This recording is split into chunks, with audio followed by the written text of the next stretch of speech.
Militant organization belonging to New Threat Liberation Council today has given in writing to the Chief Minister Conrad K. Sangma expressing its desire to hold talks with the state government to usher peace in the state. This was disclosed by Meghalaya Home Minister Lakmin Rumbui.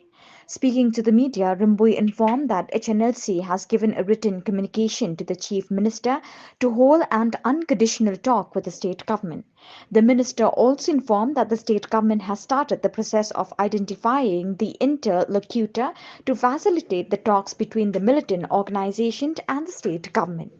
Terwajong ka sen HNLC baka kwa ban yakren bar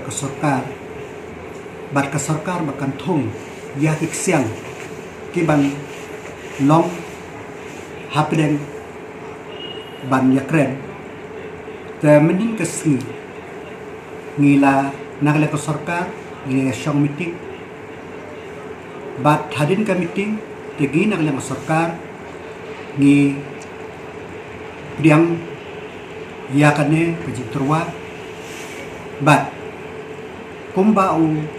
Chief Minister badan buram jingi ulakren haki press mendin ba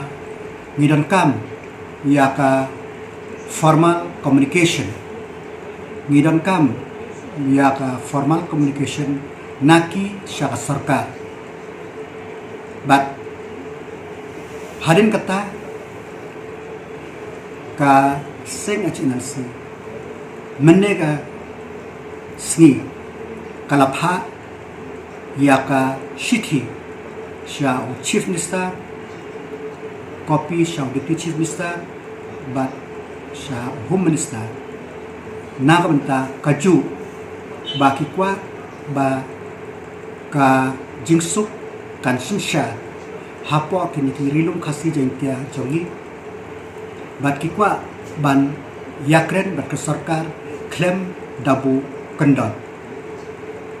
kumba uchi sarulak ong menne ba maria yo ya kasithi ngin communicate sha stratemen bat ngila yo menne ngin le ya kabaran kan bat menin uchi sarula batai baka proses ban identify ya kita kiksiam kala yai bang kerman scam ba nginla ban yak state yak ne kam shakman na ka benta ka jing sok ka jing roy ka jing pa jong ka state ka jongi